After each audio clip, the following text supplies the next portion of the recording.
Welcome to JK Study Hotspot. My dear friends, today we will discuss about double entry system.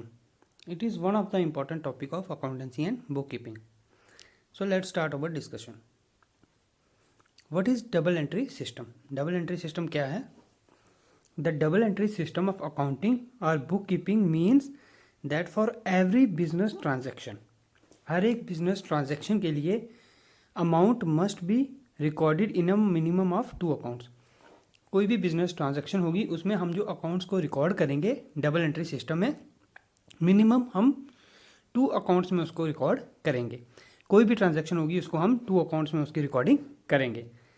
Double entry system जो है it requires that for all transaction the amount entered as डेट, जो amount हम डेट में enter करेंगे must be equal to the amount enter as credit.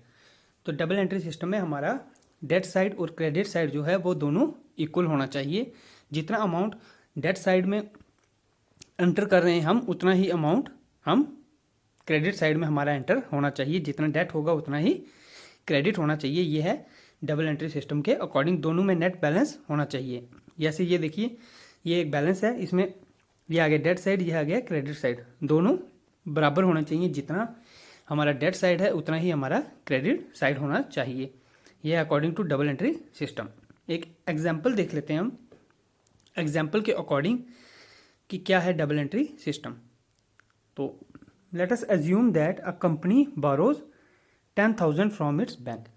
एक company है, सपोज ABC एक कंपनी है, इसने अपने बैंक से 10,000 रुपये बोरो किया. तो जो कंपनी का कैश अकाउंट है वो इंक्रीज हो जाएगा 10,000 से, क्योंकि उसने 10,000 बोरो किया तो कैश अकाउंट क्या होगा, इंक्रीज हो जाएगा. और जो लायबिलिटी अकाउंट है वो भी इंक्रीज हो जाएगा 10,000 से. लायबिलिटी क्यों होगा इंक्रीज, क्योंकि ये इसने कंपनी ने बोरो किया है, ये एज अ लोन लिया है, ये इसको बाद में पेमेंट करनी होगी. तो ये जो इसका लायबिलिटी अकाउंट है ये भी इंक्रीज हो जाएगा. हमने पिछले लेक्चर्स में डिस्कस किया था कि liabilities directly link with loan आप कह सकते हैं. कोई भी चीज़ हमें जो पे करनी है वो आ गया लायबिलिटीज़ में. तो ये कंपनी को लोन अमाउंट पे करनी है तो ये आ जाएगा उसका लायबिलिटी अकाउंट. तो कैश आएगा तो उसका जो कैश अकाउंट है वो भी इंक्रीज़ हो जाएगा. और जो लायबिलिटी अकाउंट है क्योंकि ये बोरो किया है तो ये लायबिलिटी अकाउंट भी इसका इंक्रीज़ हो जाएगा. To increase an asset, asset को इंक्रीज़ करने के लिए अ डेट एंट्री इज़ रिक्वायर्ड. तो एसेट को अब हम इंक्रीज़ करेंगे तो जो हमारे डेट एंट्री है उसको हमें डेट एंट्री हमें चाहिए. टू इंक्रीज अ लायबिलिटी, और लायबिलिटी को इंक्रीज़ करने के लिए क्या चाहिए, क्रेडिट एंट्री. तो एसेट के लिए हमें क्या चाहिए, एसेट को इंक्रीज़ करने के लिए चाहिए हमें डेट एंट्री, और लायबिलिटी को इंक्रीज़ करने के लिए क्या चाहिए हमें, क्रेडिट एंट्री. क्रेडिट आएगा तो हमारी लायबिलिटी भी इंक्रीज़ होगी, तो लायबिलिटी के लिए चाहिए हमें credit entry. Hence the account cash will be डेटेड फॉर 10,000. तो डेट कितना होगा हमारा 10,000 and the liability loan payable, जो हमने लायबिलिटी है हमारी जो लोन पे करना है विल बी क्रेडिटेड फॉर 10,000. तो लोन कितना हमारा होगा, लोन क्रेडिट होगा कितना 10,000. तो नेट हमारा बैलेंस हो जाएगा. हमारा जो डेट साइड है डेट इक्वल टू क्रेडिट. तो हमारा जो कैश हमारा जो कैश है जे डेट होगा 10,000 अकाउंट में, और जो लायबिलिटी है जो हमें पे करना है वो क्या है, वो होगा क्रेडिट 10,000. तो डेट इक्वल्स टू क्रेडिट. ये आ गया हमारा डबल एंट्री सिस्टम. जितना हमारा डेट है उतना ही हमारा क्रेडिट होना चाहिए. अब है double entry keeps the accounting equation in balance. तो अकाउंटिंग इक्वेशन को जो डबल एंट्री सिस्टम है ये बैलेंस करता है. हमने अकाउंटिंग इक्वेशन क्या पढ़ी थी, asset equals to liability plus equity. ये थी हमारी अकाउंटिंग इक्वेशन. तो जो डबल एंट्री सिस्टम है ये अकाउंटिंग इक्वेशन को बैलेंस करता है. तो ये आ गई हमारी accounting equation, assets equal to liabilities plus owners equity. ये हमेशा बैलेंस होनी चाहिए और डबल एंट्री सिस्टम इस इक्वेशन को बैलेंस करता है. जो हमने अभी एग्जांपल ली थी के थ्रू देखते हैं. The accounting equation remained in balance because both asset and liabilities were each increase by 10,000. तो जो हमारी अकाउंटिंग इक्वेशन है ये क्या होगी, बैलेंस होगी, क्योंकि जो बोथ एसेट साइड था हमारा एसेट ये आ गया ये भी इंक्रीज़ हुआ था 10,000 से, और जो लायबिलिटी साइड था ये भी इंक्रीज़ हुआ था 10,000 से। हमने अभी पिछली स्लाइड में देखा था एसेट भी हमारा इंक्रीज़ हुआ था 10,000 से और लायबिलिटी भी हमारा इंक्रीज़ हुआ था 10,000 से। तो ये इक्वेशन क्या होगी, बैलेंस हो गई। ये आ गया डबल एंट्री सिस्टम। इसमें हमारी इक्वेशन क्या हो गई, asset equal to liability plus equity, ये हमारी बैलेंस होगी। एसेट साइड भी 10,000 आ गया और लायबिलिटी साइड भी हमारा आ गया 10,000। अब देखते हैं, traditionally the two effects of an accounting entry are known as डेट एंड क्रेडिट। तो जो हमारे टू इफेक्ट हैं अकाउंटिंग एंट्री के, मेन आ गया हमारा क्या, डेट, और डेट मीन डीआर, और क्रेडिट आ गया सीआर। जो अकाउंटिंग सिस्टम है वो बेस्ड है on the principle that every डेट एंट्री, हर डेट एंट्री जो होगी हमारी, there will be always an equal credit entry. तो जितनी हमारी डेट एंट्री होगी उतनी ही हमारी क्रेडिट एंट्री होगी। डेट एंट्री जो होगी हमारी वो इक्वल होगी क्रेडिट एंट्री के।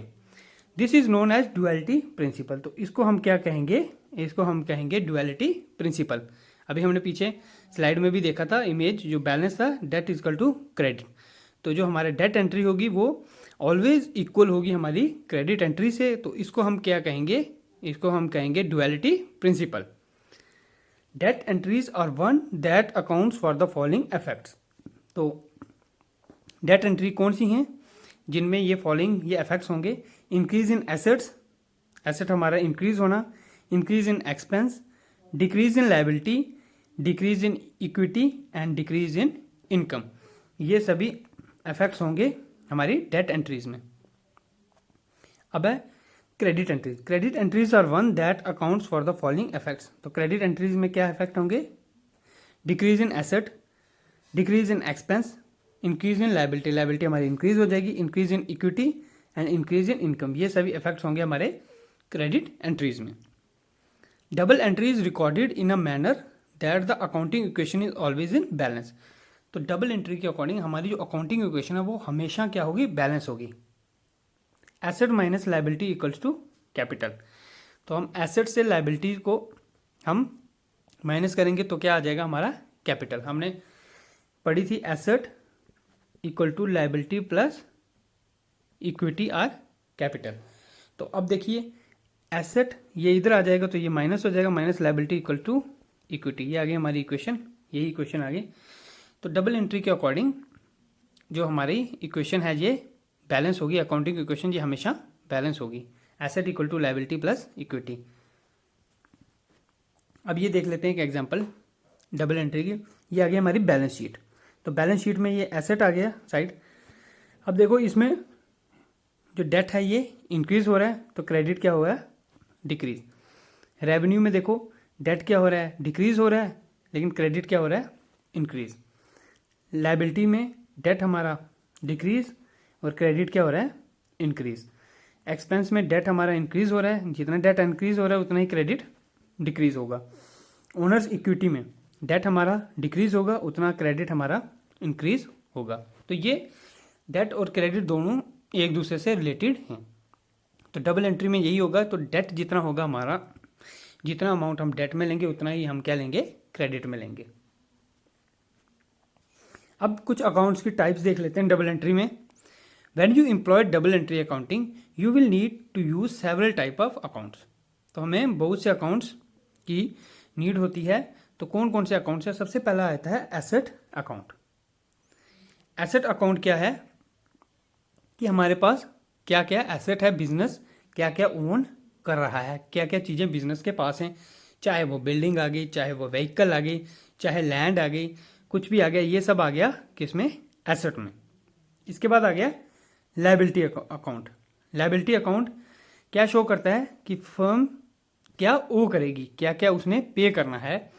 जैसे बिल्डिंग मॉर्टगेज हो गया, इक्विपमेंट लोन हो गए, कोई क्रेडिट कार्ड है उसका बैलेंस जो वो पे करना है, वेजेस हो गई, कुछ भी जो उसको पे करना है, लोन की अमाउंट है, ये सब आ गया लायबिलिटी अकाउंट में। इसके बाद थर्ड अकाउंट आ गया इनकम अकाउंट। ये रिप्रेजेंट करता है मनी रिसीव्ड, जो मनी रिसीव होगा, such as sales revenue, sale से जितना रेवेन्यू जनरेट होगा, एंड इंटरेस्ट इनकम, जितना हमें इंटरेस्ट मिलेगा, ये सब किस में आएगा, इनकम अकाउंट में। नेक्स्ट आता है एक्सपेंस अकाउंट। एक्सपेंस मीन्स खर्चा। ये हमें बताएगा हमारा कितना खर्चा होगा, क्या क्या मनी हम स्पेंड कर रहे हैं। जैसे purchase of goods for sale, sale के लिए हम गुड्स को परचेज कर रहे हैं। पेरोल कॉस्ट, जो रेंट ले रहे हैं हम, कोई हमारी बिल्डिंग है कुछ, उसका रेंट दे रहे हैं। और एडवर्टाइजिंग में जो हमारे खर्चे होंगे ये सब आ जाएंगे एक्सपेंस कॉस्ट में। तो ये हमने देख लिया अभी अकाउंट्स टाइप कौन से थे, asset account, liability account, income और एक्सपेंस अकाउंट्स। तो ये अकाउंट्स आ गए डबल एंट्री सिस्टम में। इसके बाद हम देखते हैं कि how to use double entry accounting. Double entry accounting को हम कैसे यूज़ करते हैं। तो हमारी पहले इक्वेशन आ गई, accounting equation, asset equal to liability plus equity. अब देखो ये आ गया डेबिट साइड एसेट का। डेबिट इंक्रीज हो रहा है तो क्रेडिट क्या हो जाएगा, डिक्रीज हो जाएगा उतना। अब यहाँ लायबिलिटी में देखिए डेबिट डिक्रीज हो रहा है और क्रेडिट हमारा इंक्रीज हो गया। इक्विटी में डेबिट डिक्रीज हो रहा है और क्रेडिट इंक्रीज हो रहा है। तो as you can see from the equation, इस इक्वेशन से हम देख सकते हैं कि asset always have a to equal liability plus equity. तो एसेट हमारा हमेशा इक्वल होना चाहिए लायबिलिटी प्लस इक्विटी के। इन अदर वर्ड्स हम कह सकते हैं कि जो ओवरऑल डेट है must always equal overall credit. तो ओवरऑल जो डेट है हमारा वो इक्वल होना चाहिए ओवरऑल क्रेडिट के। तो ये देखो ये आ गया डेट, तो ये आ गया क्रेडिट। तो डेट हमारा ये इक्वल है क्रेडिट के, क्योंकि asset equal to liability plus equity. जब ये ऐड होगा लायबिलिटी का क्रेडिट प्लस इक्विटी का क्रेडिट, ये किसके इक्वल होगा, हमारे डेट के। तो ओवरऑल डेट जो है हमारा इक्वल होना चाहिए ओवरऑल क्रेडिट के। फॉर एग्जांपल लेते हैं, if an asset account is increased, अगर एक एसेट अकाउंट इंक्रीज कर रहे हैं और डेबिटेड अगर इंक्रीज हो रहा है तो आइदर अ लायबिलिटी और equity account must be increased. तो अगर हम एक एसेट अकाउंट को इंक्रीज कर रहे हैं या फिर उसको डेट कर रहे हैं तो आइदर या लायबिलिटी अकाउंट या इक्विटी अकाउंट वो क्या होगा, इंक्रीज होगा या वो क्रेडिट होगा for the same account. Asset account अगर इंक्रीज हो रहा है, लायबिलिटी या इक्विटी अकाउंट हमारा सेम वो इंक्रीज होगा अगर एसेट अकाउंट को इंक्रीज कर रहे हैं। और अगर डेट हो रहा है तो यहाँ पे क्या आ जाएगा, दूसरे साइड क्या आ जाएगा, अगर इधर डेट हो रहा है तो यहाँ पे आ जाएगा क्रेडिट। तो सेम अकाउंट में वो क्रेडिट होगा। तो इसी तरह से हम यूज़ करते हैं डबल एंट्री अकाउंटिंग को। नेक्स्ट है ऑब्जेक्टिव्स क्या हैं double entry system of bookkeeping के। इसके मेन ऑब्जेक्टिव्स क्या हैं। फर्स्ट है to keep complete records of every financial transaction systematically and scientifically. तो सभी फाइनेंशियल ट्रांजैक्शंस के रिकॉर्ड को, कंप्लीट रिकॉर्ड को रखना सिस्टमैटिकली, प्रॉपर सिस्टम से और साइंटिफिकली उसको रखना। टू एसर्टन प्रॉफिट और लॉस ऑफ बिजनेस ऑर्गेनाइजेशन। तो बिजनेस ऑर्गेनाइजेशन के प्रॉफिट एंड लॉस को पता लगाना डबल एंट्री अकाउंटिंग सिस्टम से हम देख सकते हैं कि बिजनेस का प्रॉफिट कितना है और लॉस कितना है। To provide real picture about the financial position of organisation. तो कोई भी ऑर्गेनाइजेशन है उसकी जो फाइनेंशियल पोजीशन है उसकी प्रॉपर रियल पिक्चर हम देख सकते हैं डबल एंट्री सिस्टम से। इसके बाद है to provide appropriate data for comparison. अगर कंपैरिजन करना है किसी कंपनी का दूसरी कंपनी के साथ तो हम प्रोवाइड कर सकते हैं appropriate data with the help of double entry system. Next है to facilitate the rational decision making by providing appropriate financial data at appropriate time. तो अगर कोई डिसीजन लेना है, कोई डिसीजन मेकिंग बॉडी है वो कोई डिसीजन लेगी तो जो डबल एंट्री सिस्टम है ये प्रोवाइड करता है अप्रोप्रिएट फाइनेंशियल डाटा उस ऑर्गेनाइजेशन का एट अप्रोप्रिएट टाइम। जब भी चाहिए तो ये double entry system appropriate data provide करता है। नेक्स्ट है to provide the financial information of the business. तो बिजनेस की फाइनेंशियल इंफॉर्मेशन कोई भी हमें बिजनेस की चाहिए ये भी प्रोवाइड करता है। और लास्ट चेक करता है arithmetically accuracy of recording financial transaction. तो फाइनेंशियल ट्रांजैक्शन की जो अर्थमेटिकल एक्यूरेसी है उसको भी ये चेक करता है डबल एंट्री सिस्टम। ये थे कुछ ऑब्जेक्टिव्स डबल एंट्री सिस्टम के। अब नेक्स्ट है इंपॉर्टेंस और advantages of double entry system of book keeping. तो इसकी कुछ इंपॉर्टेंस है और एडवांटेजेस क्या हैं डबल एंट्री सिस्टम की। सबसे पहला हम देखते हैं keeps complete records of each transaction. तो हर एक ट्रांजैक्शन का कंप्लीट रिकॉर्ड रखते हैं double entry system. It is complete system of book keeping. ये बुक कीपिंग का कंप्लीट सिस्टम है। It records not only each and every transaction, सिर्फ ये रिकॉर्ड नहीं करता but also each aspect of financial transaction, सिर्फ ये रिकॉर्ड नहीं करता हर एक ट्रांजेक्शन को बट उसके सभी एस्पेक्ट्स को भी, फाइनेंशियल ट्रांजेक्शन के सभी एस्पेक्ट्स को भी रिकॉर्ड करता है डबल की एंट्री सिस्टम। नेक्स्ट है ascertain the results of business operation. तो बिजनेस ऑपरेशंस में जो हमारे रिजल्ट्स आ रहे हैं, आइदर हमें ट्रू प्रॉफिट हो रहा है या लॉस हो रहा है बिजनेस में, तो ये भी हमें दिखाता है डबल एंट्री सिस्टम। इसके बाद आता है प्रेजेंट फाइनेंशियल पोजीशन। तो हमने अभी देखा था ऑब्जेक्टिव्स में ही, तो बिजनेस की जो फाइनेंशियल पोजीशन है, अप्रोप्रिएट फाइनेंशियल पोजीशन, ये भी बताता है हमें डबल एंट्री सिस्टम। ये हेल्प करता है टू प्रिपेयर बैलेंस शीट को प्रिपेयर करने में by providing details of asset and liability of the business. तो बिजनेस की एसेट और लायबिलिटीज की डिटेल प्रोवाइड करता है हमें, और हम इसकी मदद से हम बैलेंस शीट को प्रिपेयर कर सकते हैं। नेक्स्ट है अर्थमेटिकल एक्यूरेसी। अर्थमेटिकल एक्यूरेसी भी हम इससे चेक कर सकते हैं, बिजनेस की कहीं कुछ गलती आ रही है वो भी हम नोट कर सकते हैं, और उसकी हम प्रिपेयर कर सकते हैं a summary report called trial balance. तो हम उस अर्थमेटिकल एक्यूरेसी चेक करके हम फाइनेंशियल ट्रांजैक्शन की हम क्या कर सकते हैं, समरी रिपोर्ट बना सकते हैं, जिसको हम क्या कहते हैं, ट्रायल बैलेंस। नेक्स्ट है facilitate comparison.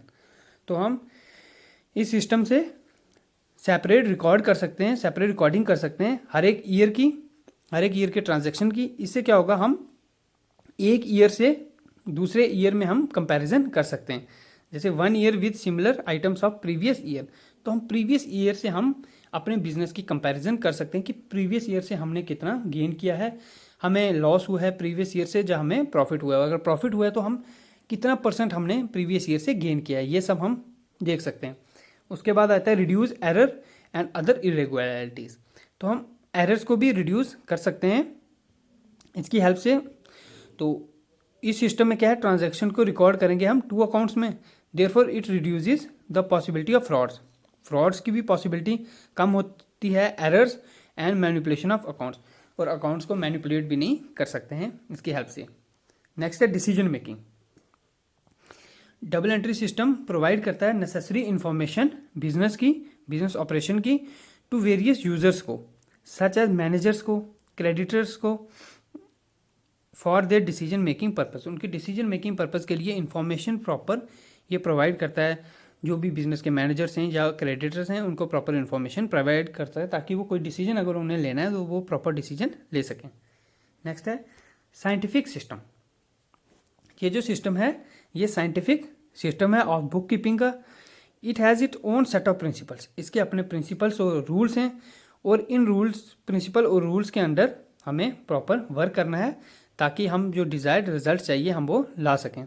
Under those principle and rules 2 aspects of every financial transaction are recorded.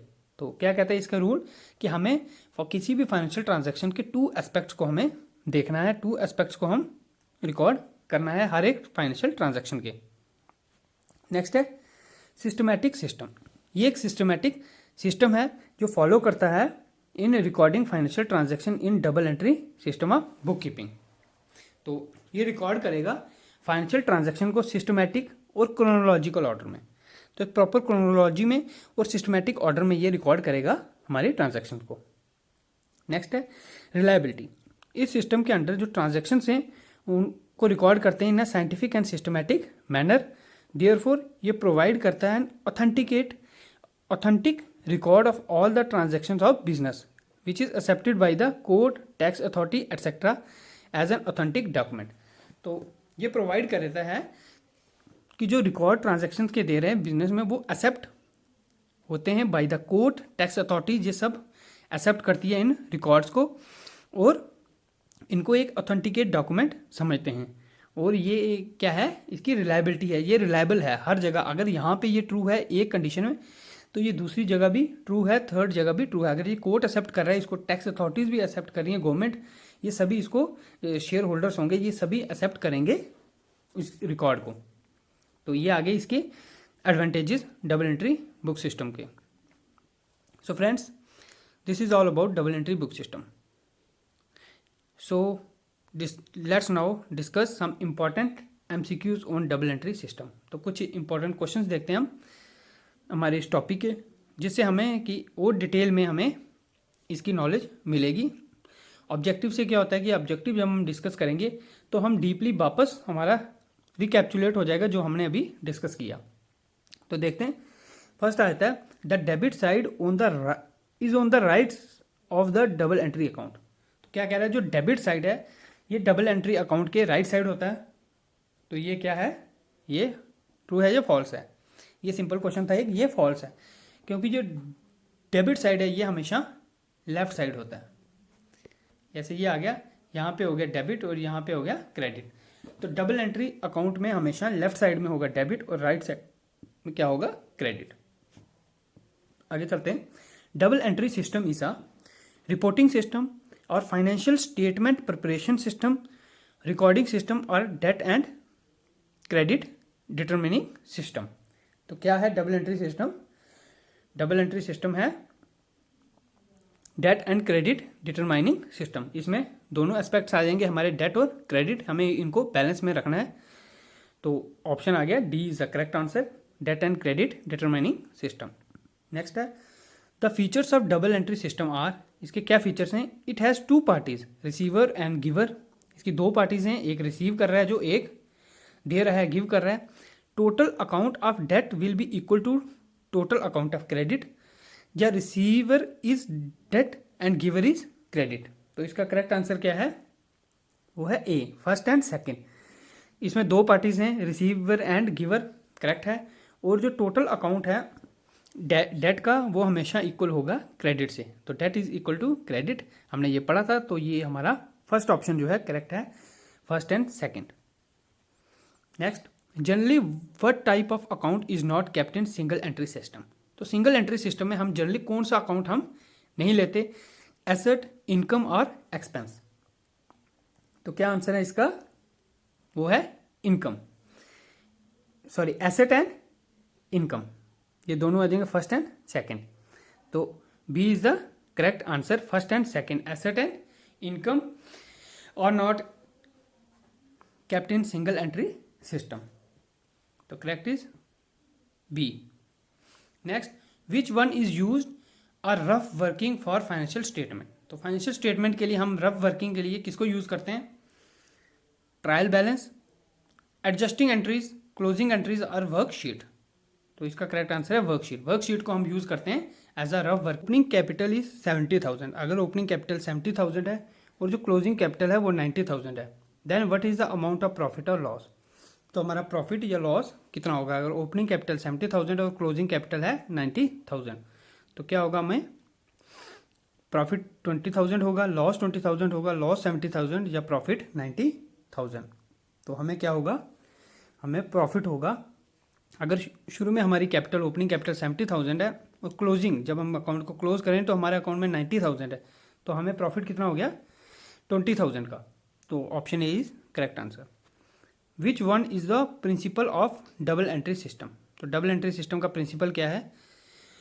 Purchase increase डेट, इनकम डिक्रीज क्रेडिट, और एक्सपेंस इंक्रीज डेट और income decrease credit. A receiver is डेट and giver is credit, a receiver is credit and giver is डेट। तो क्या है इसका करेक्ट आंसर? ये है रिसीवर इज डेट एंड गिवर इज क्रेडिट। जो रिसीवर है वो डेट और जो गिवर है वो क्या है, credit. Next is now a days base of accounting is. तो अकाउंटिंग का अभी बेस क्या है? Cost accounting system, single entry system, double entry system. तो अभी अकाउंटिंग का बेस क्या है? ऑप्शन हमारे पास आ गए, A only first, B second, C third और डी फर्स्ट एंड थर्ड। तो अभी हमारे अकाउंटिंग का बेस क्या है? Double entry system. तो डबल एंट्री सिस्टम है हमारे अकाउंटिंग का बेस, और करेक्ट आंसर क्या है? C part. सी में क्या है? फर्स्ट। सी में क्या है? Only third. तो जो करेक्ट आंसर है वो है third, double entry system. So friends, that's all from today's lecture. I hope आपको समझ आई होगी क्या है डबल एंट्री सिस्टम। और अगर आपको कोई इसमें प्रॉब्लम आ रही है कुछ, तो आप नीचे कमेंट कर सकते हैं जो भी आपका डाउट है। अगर आप इंस्टाग्राम, फेसबुक और टेलीग्राम पे ज्वाइन होना चाहते हैं तो आप जेके स्टडी हॉटस्पॉट सर्च कर सकते हैं। और अगर अभी तक आपने चैनल को सब्सक्राइब नहीं किया है तो चैनल को सब्सक्राइब जरूर कर दीजिए और बेल आइकन को प्रेस कर